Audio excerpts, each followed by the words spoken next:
अगर मैं आपसे कहूं कि आर्टिफिशियल इंटेलिजेंस एआई की वजह से आपका पीसी और लैपटॉप अपग्रेडेशन महंगा होते जा रहा है, तो शायद पहले आपको लगेगा ये कैसे पॉसिबल है, एआई तो बस एक सॉफ्टवेयर है, तो इसका किसी अपग्रेडेशन से क्या लेना देना। लेकिन जब आप टेक इंडस्ट्री के अंदर चल रहा गेम समझते हो तो पिक्चर बिल्कुल क्लियर हो जाती है। अभी पूरी दुनिया एक एआई गोल्ड रश के बीच में चल रही है। कंपनी जैसे एनवीडिया, माइक्रोसॉफ्ट, गूगल और Amazon billions of dollar invest करके मैसिव एआई डेटा सेंटर्स बना रहे हैं, जहां पावरफुल एआई मॉडल्स ट्रेन और रन होते हैं। और एआई सिस्टम को एक चीज सबसे ज्यादा चाहिए होती है, मेमोरी, बहुत ज्यादा मेमोरी।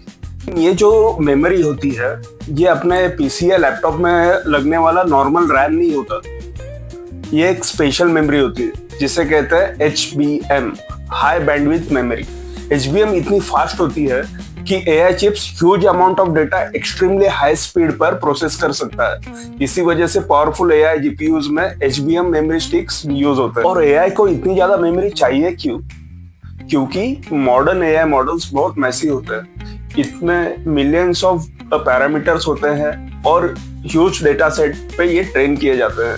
ट्रेनिंग का टाइम जीपीयू के एक साथ बहुत सारा डेटा प्रोसेस करना पड़ता है, उसमें चला जाता है। और उस डेटा को एक्सट्रीमली फास्ट स्पीड पर मूव करने के लिए HBM जैसी हाई बैंडविड्थ मेमोरी यूज होती है। अब यहाँ एक इंटरेस्टिंग ट्विस्ट है। ग्लोबल रैम मार्केट को मोस्टली 3 कंपनियां डोमिनेट करती है, सैमसंग, HK हाइनिक्स और माइक्रोन। ये कंपनीज मिलकर दुनिया का 90% से ज्यादा DRAM चिप्स मैन्युफैक्चर करती हैं। और क्योंकि एआई सर्वर्स के लिए HBM ज्यादा प्रॉफिटेबल है, ये कंपनीज अपनी प्रोडक्शन कैपेसिटी उस तरफ शिफ्ट कर रही है। मतलब फैक्ट्री ज्यादा एआई मेमोरी बना रही है और नॉर्मल रैम कम। इसको सिंपल एग्जांपल से समझो, अगर एक बेकरी सडनली नॉर्मल ब्रेड कम बनाए और प्रीमियम केक्स ज्यादा बनाए तो मार्केट में नॉर्मल ब्रेड की सप्लाई कम हो जाएगी और उसकी प्राइस बढ़ जाएगी। मेमोरी मार्केट में भी कुछ ऐसा ही चल रहा है। इसके साथ ही एक शिफ्ट भी हो रहा है टेक्नोलॉजी में। इंडस्ट्री अब DDR4 से DDR5 की तरफ मूव करते जा रही है। DDR5 रैम फास्टर है, लेकिन मैन्युफैक्चर करना भी ज्यादा एक्सपेंसिव है और नए सेमीकंडक्टर फैक्ट्रीज बनाना कोई ओवरनाइट का काम तो है नहीं।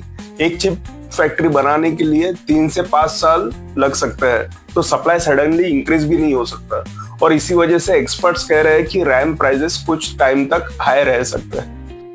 लेकिन सबसे इंटरेस्टिंग बात यह है, आज से कुछ साल पहले तक गेमर्स और पीसी यूजर्स मेमोरी के बिगेस्ट बायर थे, लेकिन अब एआई डेटा सेंटर्स रैपिडली दुनिया के सबसे बड़े मेमोरी कंज्यूमर्स बन रहे हैं। मतलब जो टेक्नोलॉजी फ्यूचर बिल्ड कर रही है वो इनडायरेक्टली हमारे लैपटॉप्स के रैम प्राइसेस को भी इन्फ्लुएंस कर रही है। तो नेक्स्ट टाइम जब आप रैम अपग्रेड के प्राइस देखो और वो थोड़ा महंगा लगे तो समझ जाना ये सिर्फ कंप्यूटर कंपोनेंट की कहानी नहीं है, ये एक्चुअली आर्टिफिशियल इंटेलिजेंस एआई की ग्लोबल रेस का साइड इफेक्ट है। अगर आपको टेक्नोलॉजी के पीछे की हिडन स्टोरीज और इंटरेस्टिंग इंसाइट्स पसंद है तो चैनल को सब्सक्राइब जरूर करना। यहाँ हम ऐसे ही चीजें सिंपल लैंग्वेज में एक्सप्लोर करते हैं।